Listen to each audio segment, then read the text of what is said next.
Welcome to a new 2024 presidential election prediction. Today discussing all the new changes with the dynamics of the race. So the first thing I would like to show y'all is how we're going to fill this out. So first and foremost, the dynamics are a little bit different than what you're used to. For one, at this point, you would expect the Republican nominee to have a vice presidential candidate.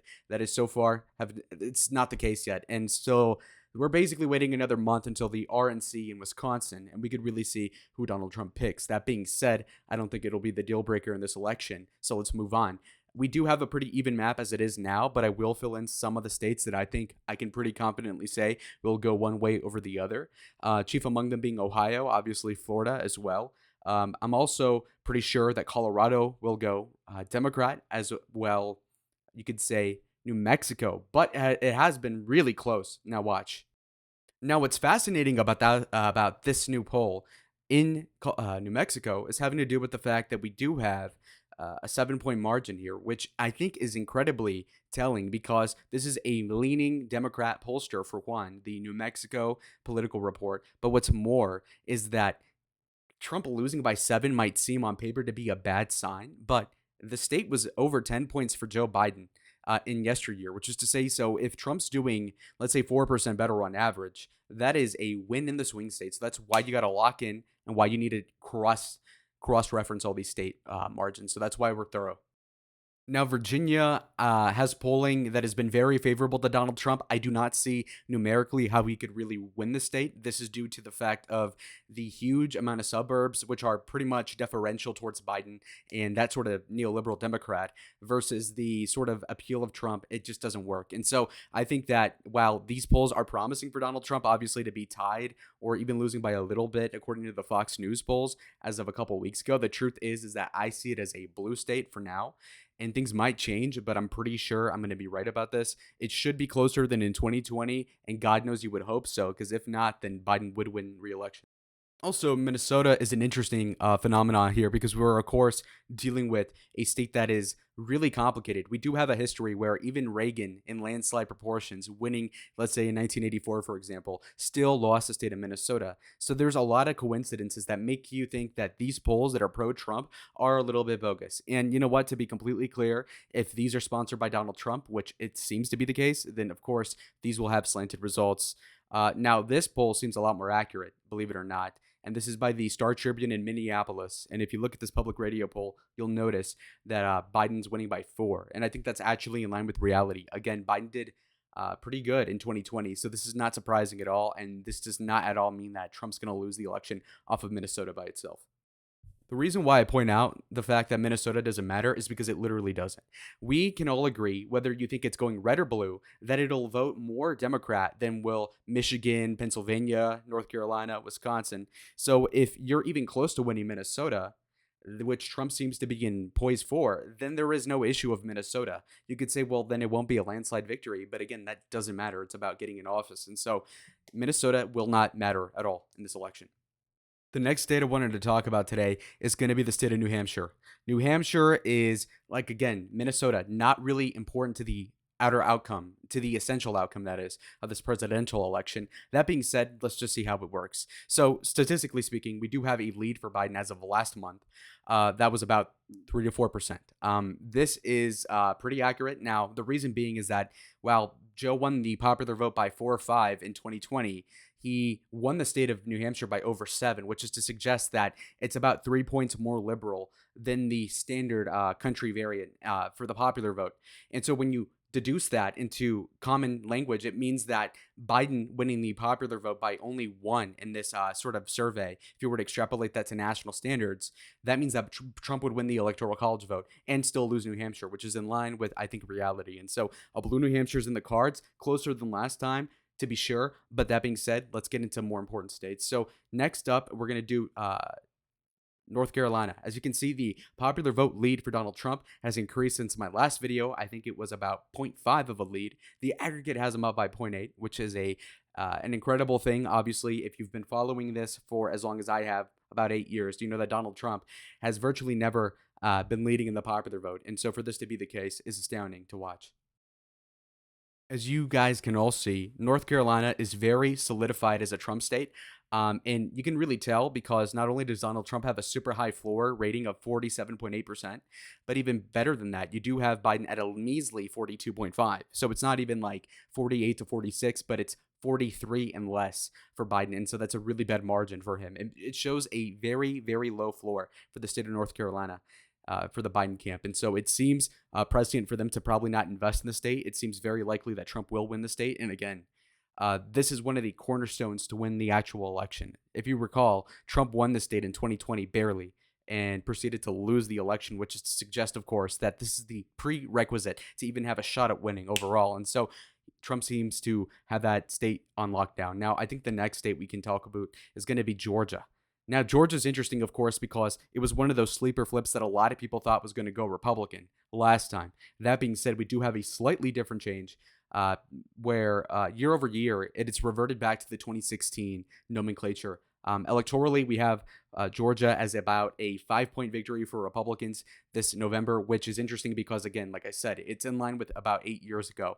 So there's a realignment, obviously, with the demography of Georgia, and it's borne out by the results here. We do have a strong margin of victory for Donald Trump. In fact, when you look at even the margin of errors, even if there's a sampling bias, most of these are overtook by the Trump lead. And so that kind of proves how much of a safe state it is for Donald at this point. And so that is a quintessential cornerstone for this election, even more so than North Carolina, because that's more known as a Republican state, in my opinion.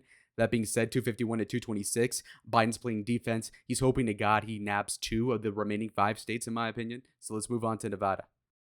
Nevada tells you a really similar story, margin-wise, to Georgia. In fact, he's doing really well. He's winning by 5.3. Donald Trump is over Joe Biden. Again, a similar narrative to North Carolina, where, again, Trump has a near 50% total in the aggregate, which, again, is super important given the fact that the third-party vote will be notably bigger than it was in 2020 or 2016 with the advent of the RFK campaign, okay? So the audible etch and sketch is really denting the margin for Joe Biden here. And even more than that, we do have Biden at a measly 43, like I said before, which again is not really cutting it to win in a 2-man race. And so for that reason, I think Nevada is very safely Republican at this rate. Plus, we do have that proposition by Donald Trump himself that says that he will remove tips, the taxes on the tips that a lot of the service industry rely on. And so that's a really big niche issue that he's tapping into, which a lot of people would have not have addressed in his position. And so for him to do such a thing really just only solidifies the chances of him winning. Arizona is another state I'm super confident in. I believe that it's going to be safe Republican, and by safe, I don't mean by margins. A lot of people focus on that. I don't like the video if you agree that margins are a little bit superfluous. It's about who wins the state, not by how much. And so when it comes down to it, to the Electoral College, while Trump might have had an RCP average lead of about 4.6, he'll just win it as if he were to win it by 50 or even 1%. And so, as we all know, Joe Biden won the state of Arizona by like a third of a percent or something. And so, again, it's all about who wins the slight majority. And insofar as that goes, we do have, again, Biden at under 44% popular support. His floor is really low in Arizona, and Trump's ceiling is also low, but the floor is really high. And so those are two combating narratives. And beyond this, of course, we do have Trump kind of leading in a way that is a little bit superstitious, in fact, because, again, the guy underperformed in Arizona relative to other Republicans, and yet it seems to be reverting to the 2016 nature of where the battleground status is for the state. And what I mean is that Arizona in 2016 had more money spent in it than Romney did in 2012, presumably, but it was still not a priority. And I don't think that Trump will make Arizona a priority either.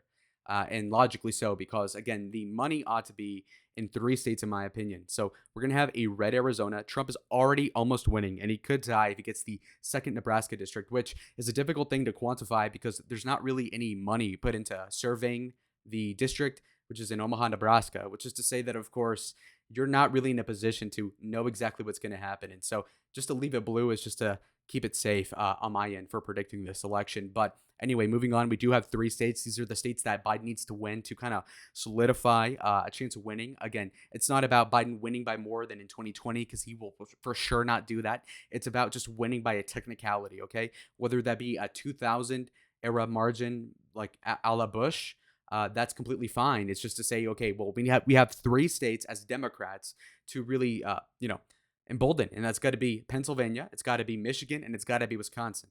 Now, let's go to these 3 states and tell you why each person will win each state. So, first of all, we're going to start off with Pennsylvania. This is the strongest out of the other two states for the Rust Belt Trump electorate. When you look at it, Trump is leading the aggregate by 2.3. But you can see that Joe's fighting a lot better than he was in Arizona, Georgia, North Carolina, Nevada. You can see that he's at least at 45 to 46% of the popular vote, and Trump's at 48. So again, Trump's floor is extremely high, but his ceiling is not much higher than 52%, if you know what I mean.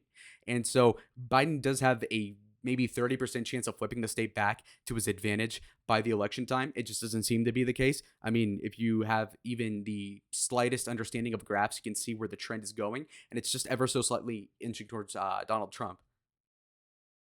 So not only do we have the state going for a Republican, but we do have a win basically by Donald Trump at this point, which kind of shows that whether or not Minnesota or Virginia or Nevada or New Hampshire go either way, I don't think it really matters in the calculus, in my opinion. That being said, we do have one more thing to analyze in Pennsylvania, chief among them being the probability of who wins the state. This is probably pound for pound the most important state electorally, and I can make a video. Comment down below if you want me to make a video on Pennsylvania itself like I did for Michigan. Truth is that we do have 19 electoral votes there, whereas the other ones have 15 and 10, and so you can just see how the value is. Michigan is a tough pickle. I literally was in Michigan yesterday. You will see that Trump is winning by 0.3%. This is, again, better than what he was polling as of 2020 or even 2016. If you look here, in 2016, Clinton was winning by over 8. You see that Biden was winning by over 8 June 18th of 2020. That being said, it's going to be close regardless. The people of Michigan are weird.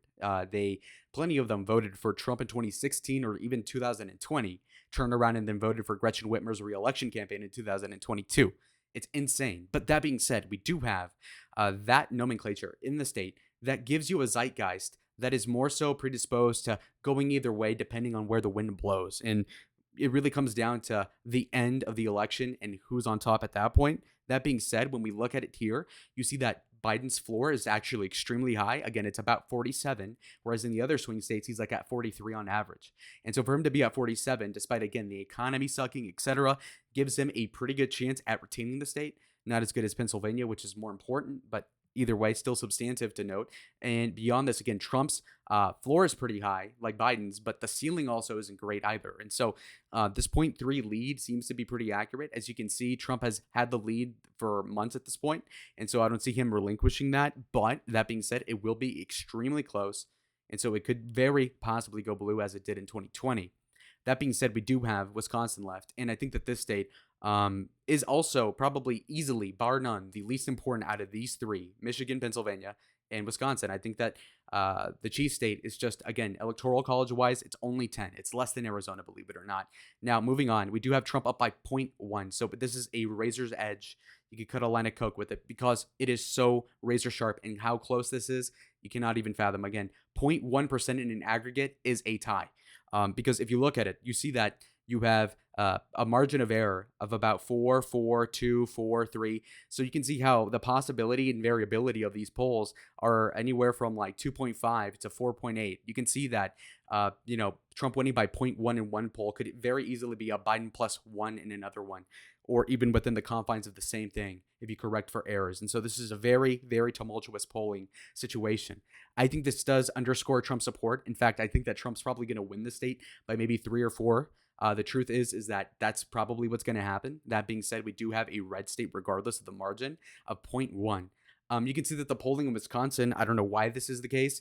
It's very deferential to the Democrats, especially in the Trump case, where I remember vividly, I think in September of 2020, 17-year-old me woke up to the news saying that a poll had Wisconsin going for Biden by 17 percentage points. That was wrong by about 16%. And so, the polling is super slanted. As you can see here, Clinton was winning in June by 11, and Biden was winning at this time 4 years ago by 5.4. And so for Trump to be up by anything at all, in fact, is a miracle in that respect. And so I think that is leaning Republican. Now, that was the presidential election prediction. That was 312 electoral votes for Donald Trump and an unknown VP, whereas you have Biden Harris, your favorite ticket ever, right, guys? 226. This is a win To contrast that with 2016, I would say it's pretty much the same map. Obviously, we do flip Nevada, which again did not end up mattering at all in this election. That being said, that kind of proves my point. I think that Trump will win 2024 by a little bit more than he won 2016. Maybe it'll be, the same map plus one state like Nevada, plus winning the popular vote or getting a lot closer than he did in 2016 or 2020 for that matter. But leave a like if you want me to add some more content. I really want to talk about some things that are tertiary to this, including the generic ballot, okay? Trump and Biden are very polarizing candidates. They're both hated and loved, but in particular with Trump. But let's use some external locus of information to understand how the race is breaking down. When it comes down to the generic ballot, Democrats are about tying with Republicans at 45% each. This is important because, again, it kind of connotes a message that is different from what you oftentimes hear. Obviously, when the Democrats tie in the popular vote at the national level, they tend to lose in the Electoral College, like what happened in 2000 with Bush. That being said, of course, we do have different rules. And so with the Congress, it's a different distribution of vote share. But that being said, I think this is a promising sign for Republicans because, again, in 2020, things weren't as favorable, in my opinion. Now, again, this is super niche content, but I love to talk about this sort of thing. We do have 2020 as an example predicate. We have the Republicans losing the popular vote to the Democrats by about 3 percentage points and still gaining 13 seats in the House. And so for the Republicans to be tied in the generic ballot is indicating that they're going to gain more seats in 2024. Again, not that many because they already control the House anyway. So there's only so many competitive districts to flip in the first place. That being said, it is indicating a bigger class of Republicans for 2025 going forward. So this tertiary corollary evidence, in my opinion, kind of adds more flavor to the prediction, of course, because again, in 2020, Trump narrowly lost in the swing states, despite losing the popular vote by a lot. And so for the popular vote for the Democrats to be so weak now relative to the Republican share seems like an electoral college victory for Trump is actually almost guaranteed at this pace if the election were held this week, so to speak. And so I think that just proves my point. I reconfigured my camera settings because I had to unplug the thing and everything. And so let me know what you guys think of the lighting and everything else. I don't know if the thing is glitching out with the hands, but we'll see. You on the next one. Adios.